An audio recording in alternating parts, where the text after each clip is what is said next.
अस्सलाम वालेकुम my dear students. उम्मीद करता हूँ आप सब खैरियत से होंगे। आज की इस वीडियो में हम स्टार्ट करेंगे क्वेश्चन नंबर 16 से।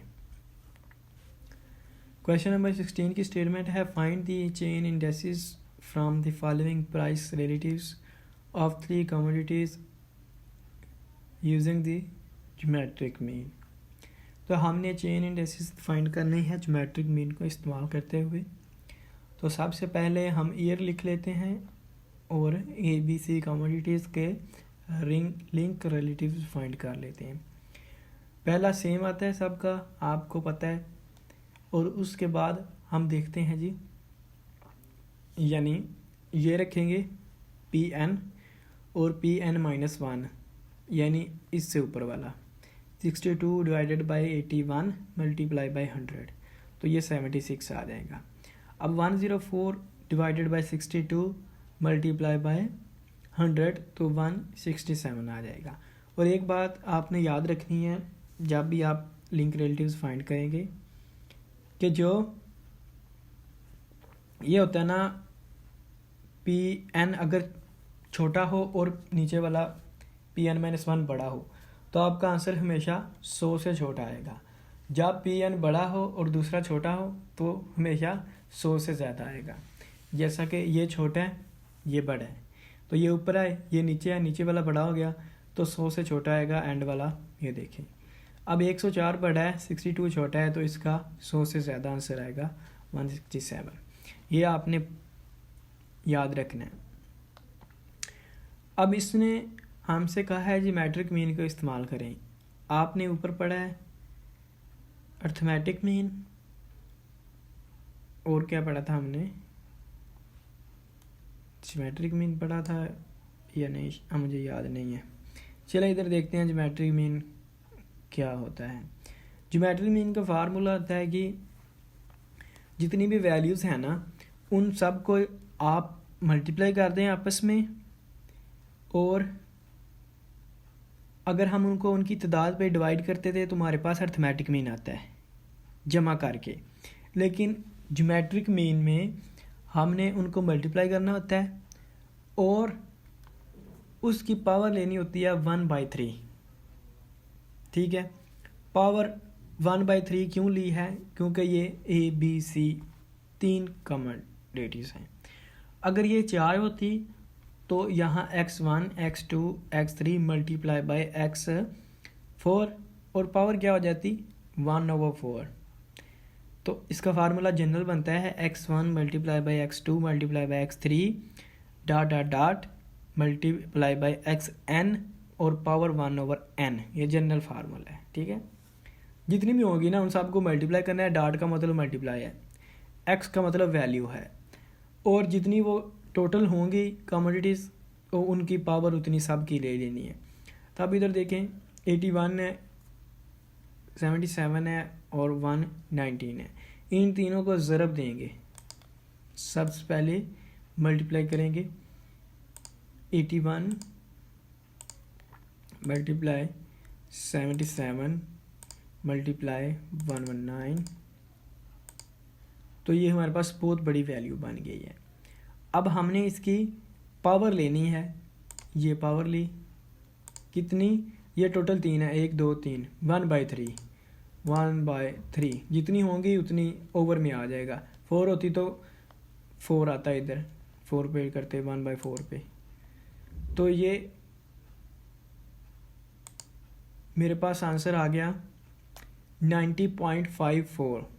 ये देखें 90.54।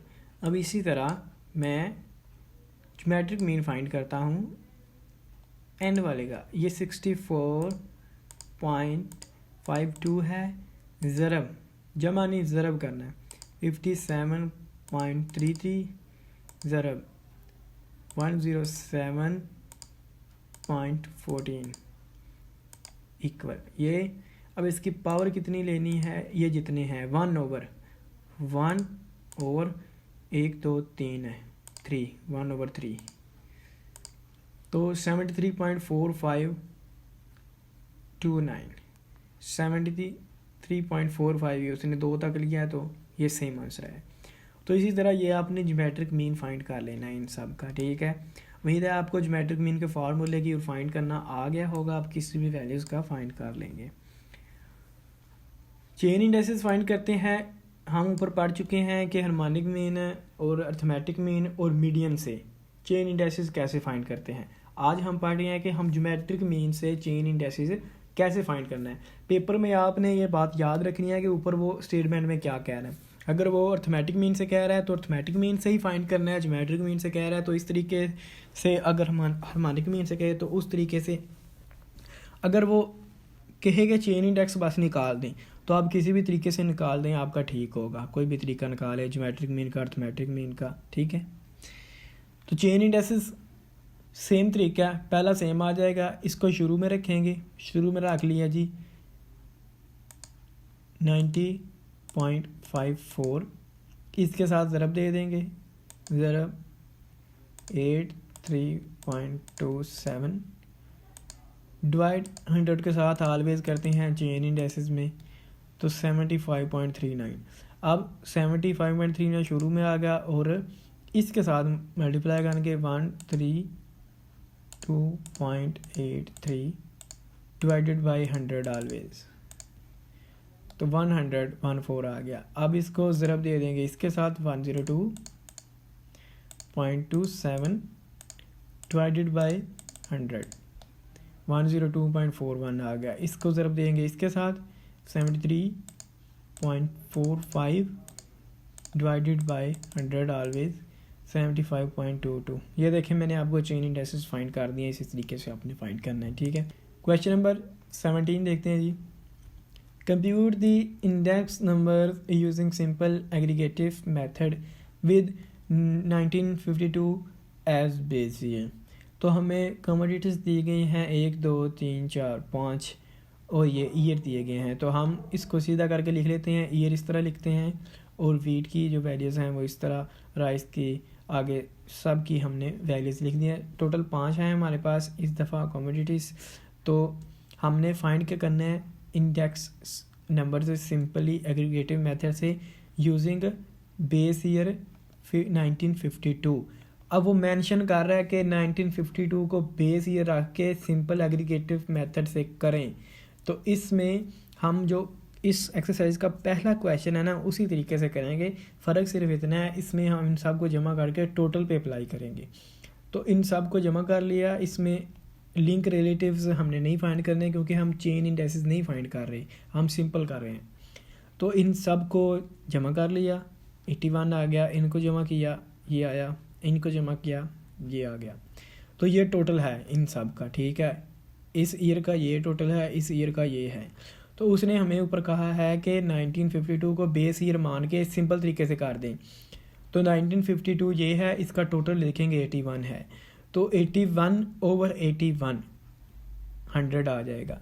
और ये 79.4 है, बेस ईयर सेम रहेगा, सिंपल में सेम रहता है, तो ये इसका क्या है 81, सब को 81 के साथ डिवाइड करके 100 से मल्टीप्लाई करते जाएंगे। इस दफ़ा 85 और 0.7 ओवर 81 बेस ईयर के साथ ही डिवाइड करते हैं, 100 से मल्टीप्लाई करते जाएं, आंसर निकलते जाएंगे। सिंपल इंडेक्सेस नंबर आपने फाइंड कर दिए, बहुत ईजी क्वेश्चन था। क्वेश्चन नंबर 18 देखें। गिवन, मज़े की बात बताऊँ, आप ना स्क्रीनशॉट ले लिया करो जब क्वेश्चन सामने आता है ना, तो स्क्रीनशॉट ले लिया करें। आप बाद में देख सकते हैं कि यहाँ से अगर भूल जाए तो कैसे किया था। Given the prices of 3 commodities, compute price indexes numbers by simple aggregative method taking 1998 as base year। वही फाइंड करना है, सिंपल तरीके से फाइंड करें। कहता है कि बेस ईयर रखना है 1999। तो इस दफ़ा 3 कमोडिटीज़ हैं और 5 साल हैं हमारे पास। फर्स्ट को हमने बेस रखना है, ये कमोडिटीज़ लिखी हुई हैं, वैसे ही टोटल कर लिया, टोटल करके बिल्कुल वैसे ही बेस ईयर ये उसने कहा था, इसको टोटल को सब को इसके साथ डिवाइड करके मल्टीप्लाई कर दें 100 से, सब को बेस ईयर के साथ करना है। ये देखें 253 है, बेस ईयर क्या था 1998, इसका टोटल कितना निकला था 237, डिवाइड किया, मल्टीप्लाई प्राइस इंडेक्स है तो मल्टीप्लाई 100 से तो करेंगे ही, 0.75। बहुत ही इजी क्वेश्चन, बहुत इजी। ये भी किसी को ना आए तो उसका फिर अल्लाह ही हाफिज़ है। अब देखिए question number 19। Compute chain indexes number from the following price relatives using geometric mean as an average and taking 2000 as base year. 3 commodities हैं, ईयर दिए गए हैं, 2000 को बेस ईयर ज्योमेट्रिक मीन की मदद से करना है। अब हमने चेन इंडेक्स फाइंड करना है, तो इसके लिए लिंक रिलेटिव्स बनाने पड़ेंगे। लिंक रिलेटिव्स कैसे बनाते हैं? Pn over Pn-1 multiply by 100। तो ये 4 है, पहले का तो 100 ही आ जाता है, आपको पता है। 4 डिवाइड बाई 4 1 मल्टीप्लाई बाई 100 आ जाएगा। दूसरा 4 है, ये भी 100 आ जाएगा। 4 divided by 4 multiply by 100। 7 divided by 4 ये बढ़ेगा, तो ये 175 आ गया। ये कैसे? ये देखिए ना, Pn हो गया 7 Pn-1 यानी उससे ऊपर वाला 4, इसको 100 के साथ मल्टीप्लाई करें तो 175 बन गया। लिंक रिलेटिव्स फाइंड कर लेने ऐसे ही सब के। तो अब उसने क्वेश्चन में मेंशन कर दिया है कि ज्योमेट्रिक मीन की मदद से निकालना है। अगर आप क्वेश्चन पे ऊपर गौर करें ना, तो ये देखें उसने मेंशन किया कि ज्योमेट्रिक मीन। अब हम किसी और मेथड से करेंगे तो क्वेश्चन गलत हो जाएगा। अगर मेंशन ना किया तो किसी भी मेथड से कर लें, नो मैटर। लेकिन इसमें उसने हमें बाउंड कर दिया है कि आपने ज्योमेट्रिक मीन से ही करना है। ज्योमेट्रिक मीन ऊपर हम पढ़ चुके हैं कैसे फार्मूला होता है कि जितने हों उन सब को मल्टीप्लाई कर दें। इसमें 3 है, तो x1 x2 x3 हमने उसको नाम रख दिए, और इनकी तादाद पे 1 ओवर में इनकी तादाद दे देनी है। 1/3 है तो 3 लिख दिया, 7 होते 1/7। इन सब को मल्टीप्लाई करके दिखाता हूँ। ये एंड वाला ही निकाल देता हूँ सीधा। मल्टीप्लाई करेंगे 114.29। पहले लिंक रिलेटिव्स लाजमी फाइंड करने हैं जब चेन निकालने लगे। 11 पॉइंट मल्टीप्लाई 120, ज़रब दे दी, पावर 1 ओवर जितने ये हैं 1 2 3 3 इक्वल 115.07। ऐसे ही आपने ज्योमेट्रिक मीन फाइंड कर लिया। और चेन इंडेक्सेस तो आपको अब ज़ुबानी याद होना चाहिए। ये तरीका होता है जी कि पहले का सेम आ जाता है 100, फिर 100 को शुरू में रखते हैं, इसके साथ मल्टीप्लाई करते हैं। पहला 100 क्यों आता है? ये देखें ना, 100 को 100 के साथ ही मल्टीप्लाई करनी है। ये 100 मल्टीप्लाई बाई 100, डिवाइड भी 100 के साथ ही करना है, तो वो 100 ही रहता है, इसलिए 100 ही रहता है। 100 इसके साथ मल्टीप्लाई होगा और डिवाइड भी करना है 100 के साथ। ये 100 कैंसिल हो गए तो 88.7 रह गया। अब इसको इधर रखना है और इसके साथ मल्टीप्लाई करके 100 के साथ डिवाइड करना है, ये आंसर आएगा। इसको इधर रखना है, इसके साथ मल्टीप्लाई करके 100 के साथ डिवाइड करना है, ये आंसर आ जाएगा 144.23। हमने क्वेश्चन नंबर 90 तक कर लिए geometric mean. Next topic change हो रहा है, तो वो हम नेक्स्ट वीडियो में करेंगे वेटेड एग्रीगेटेड इंडेक्स नंबर। तो वेटेड से हम नेक्स्ट वीडियो में शुरू करते हैं। इस वीडियो को यहीं ख़त्म करते हैं। इसमें हमने ज्योमेट्रिक मीन सीखा है, ठीक है। लिंक रिलेटिव्स फाइंड करके ज्योमेट्रिक मीन के हिसाब से हम चेन इंडेक्सेस कैसे फाइंड करते हैं। उम्मीद है आपको अच्छे से समझ आ गई होगी। खुदा हाफिज़, अपना ख्याल रखिएगा। अगर आप समझते हैं कि मैंने आपको सेटिस्फाई किया है, अच्छी समझ आई है, तो आप मुझे थैंक्स कहना चाहते हैं, तो आप इस वीडियो को अपने दोस्तों के साथ शेयर कर सकते हैं। खुदा हाफिज़, अपना ख्याल रखिएगा।